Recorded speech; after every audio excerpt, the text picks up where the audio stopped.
What's going on, guys? So I just wanted to stop in. First off, let me say happy Sunday. This is not the last Sunday of the year, but we're stepping into the last week of the decade, and I am just so elated for what's to come in 2020. We're going into 2020 strong, but we're finishing 2019 strong, and God still has time to do whatever you're believing Him to do. So God had placed this just scenario in my spirit, kind of on how He works. Well, I believe that God placed a scenario in my spirit kind of on how He works a little bit. And it's in a scenario of boxing. And so here, if you disagree, please let me know. If you agree, let me know. I am open to discussion. So in the beginning, I was watching my pastor this morning. One thing that he said was that with purpose, there's always a promise connected to it first. And so I believe in the beginning, God will give you this promise. And this promise will be just like this grand promise, like you're going to be a gold medalist. And not only will you be a gold medalist, but you'll be able to maintain that, and you'll be an undisputed champion. And you're like, when you hear, you're like, oh my goodness, yes, I am so excited. Let's go for it. Whatever it takes, God, use me, Lord. We say that in a heartbeat. Use me, Lord. Whatever it takes. That's what I want. I want what you want from me, and that's what you want from me. I am good with it. And so immediately we go into training. And one thing about boxers is that they know how to train. And so when it comes to the Olympics, people train for years. So you're in training with God for years, preparing you for this fight and preparing you for this promise. And so you're in training, and you just, you're growing. You see the progress. Not only do you see the progress, but you're telling other people about the promise, and they're seeing your progress, and they're like, oh my gosh, you're doing so good. And I'm like, oh my God, I'm doing so good. You're learning like defensive moves. You're learning offensive moves. You're learning how to take a hit and come back. You're learning how to, you're seeing that you're running a little easier. You're seeing that you're lifting a little easier. You're seeing so much progress. And so you're like, yeah, when I get to it, like, it's no doubt, like, God is definitely preparing me that I'm gonna win this fight and I'm gonna get this promise. And so then it comes to be close to fight time, and you're just like, all right, it's about to happen. It's about to happen. You can just feel it in your spirit. It's about to happen. It's about to happen. And then all of a sudden, something so devastating happens. Like, I can't even think of, it's so devastating, it's so crazy. I can't even think of something to go with this scenario. That's how crazy it would be. But something devastating could possibly happen. And what's crazy is the devastating thing could possibly be out of your control. And so, for example, let's say for an injury or something that has nothing to do with you, but it affected you. And so so there's this injury, and so immediately it makes the promise seem impossible. There is no way that I can win this fight injured. There is no way that this is going to be able to happen. And so immediately you get discouraged. Like, you even go to God, like, God, why would you even tell me if you knew this was going to happen? God knows what's going to happen. God, if you knew this was going to happen, why would you tell me all this? Why would you allow me to believe this for this long, God? Why didn't you just let me know, 2 months in, God, that this was gonna happen? I could have went to boxing. I mean, I could have went and played basketball. I could have went and played, a little softball or something. Jesus, I could have ran a little track or something. Jesus, like, you could have told me, this was gonna happen, God, and so that I don't get in here and make a complete fool of myself. Because now I got people who are believing that I'm gonna win this. My heart was so set on this promise that you placed in my heart, Jesus, that you told me about. I was not thinking about this, Jesus, until you you're just going in on Jesus. And God just looking at you like, okay, all right. And he says, and then he looks at you once you're done, he looks at you and he says, did I ever say I wasn't going to do it? Did I ever tell you I changed my mind? Did I ever say that you weren't going to get this promise? I don't remember saying that. You said that? He look at Gabriel, because Gabriel, one of his favorite angels. He like, did you say that? Because I ain't say that.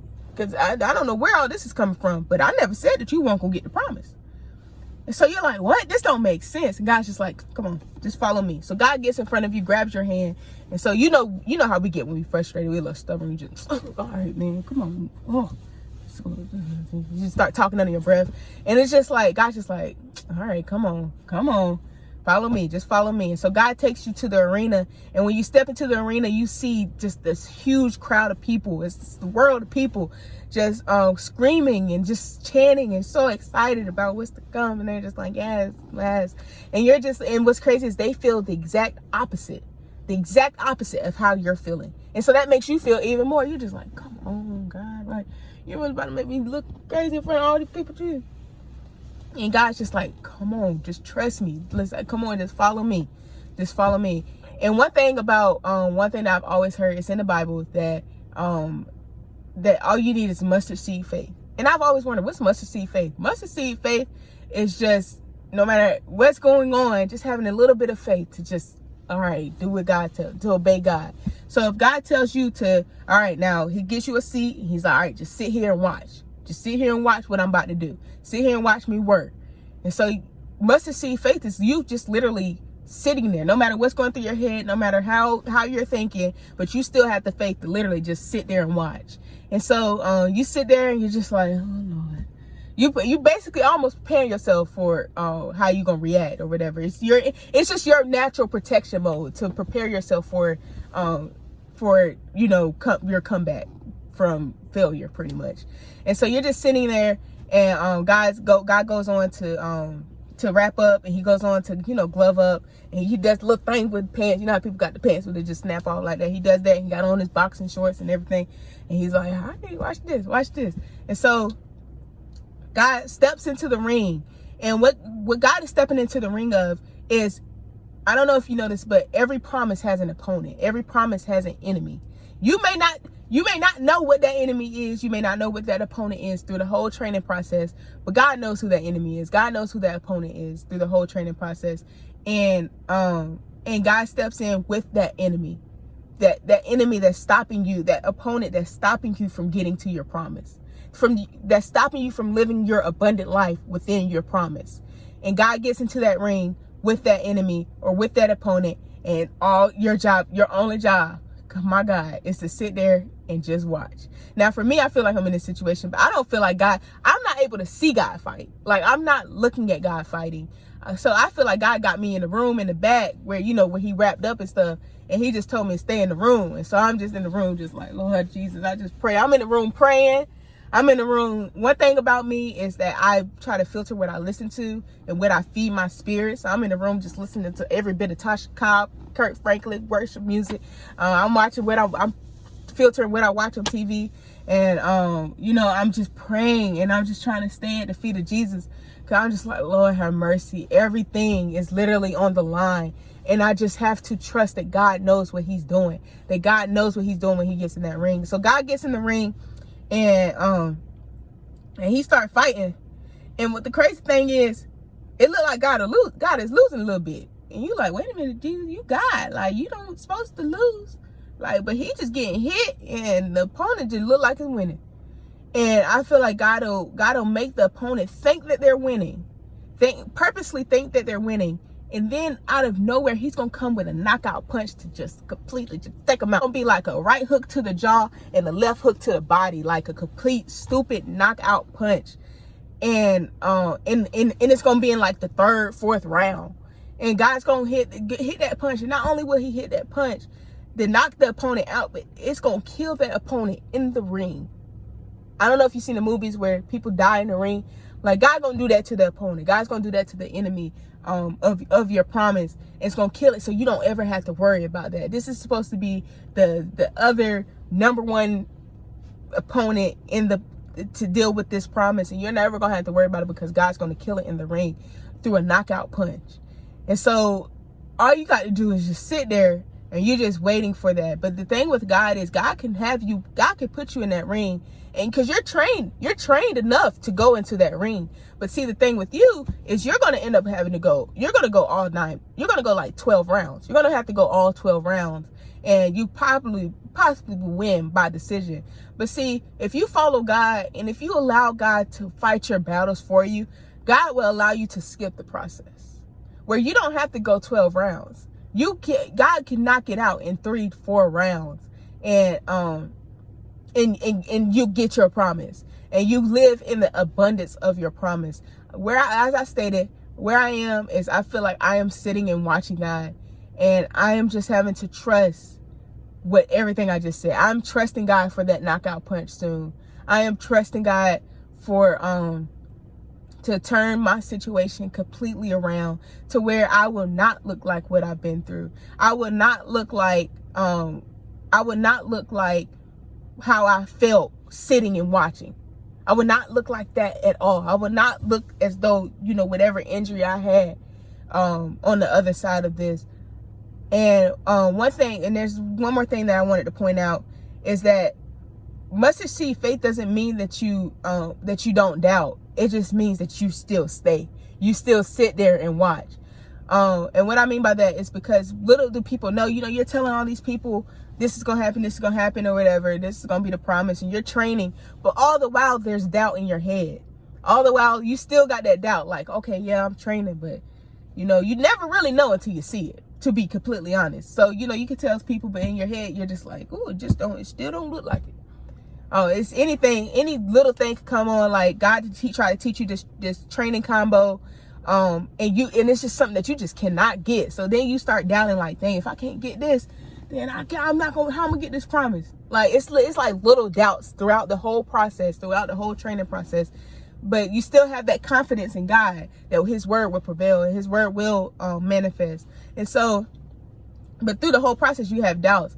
But ain't no doubt like the doubt you have when you're not even able to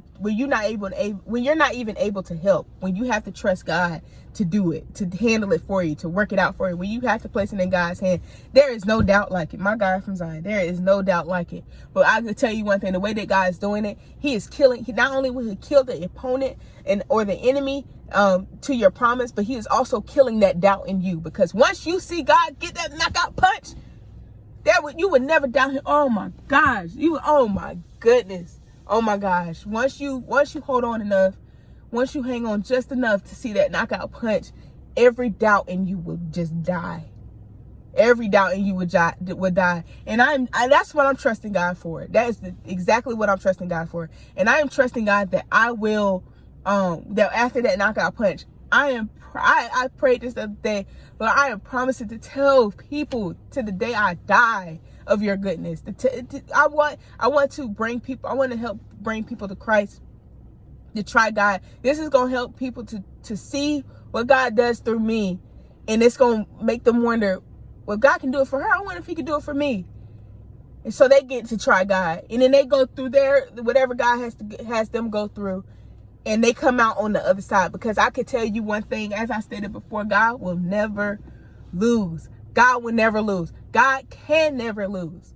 He is victorious. There is nothing above him. There is nothing above God. Even death. He even overcame death. One thing my pastor said today is, I thank God that it does not end at the cross. I thank God it didn't end at the grave. God overcame death. He can overcome your situation. There's nothing bigger than him. And so with that, you will always come out on the other side. Man, I'm trying to tell you, trust God. It's hard. Try God and trust God. And it's so hard. It is so hard. Some people can look at my life and like, why would I want to even try God? And God got her going through all this. But baby, when you see me on the other side, my God, and I thank God in advance for my other side. I'm going to church today, and I almost didn't go to church today because I was like, I don't even think I'm strong enough to go to church. But one thing about church is for the weak. The purpose of church is for you to go to find your strength, not for you to be strong and fake it till you make it. But yeah, so that's just my, I feel like God placed that on my spirit, and that's just my idea of how God works. And I hope this blessed somebody. I'm gonna tell you what happens on the other side. I'm not gonna keep you lost or whatever, but I'm gonna go ahead and let y'all know. I want y'all to try God too, man. That's what my peace comes from, knowing that my God will never fail. My joy comes, this smile on my face comes from knowing that my God will never fail. And just watch. That's all I can say. That's all I can say is just watch. So yeah, I love you. I hope this blessed somebody today. And let's finish 2019 strong. We're going into 2020 with 2020 vision, baby.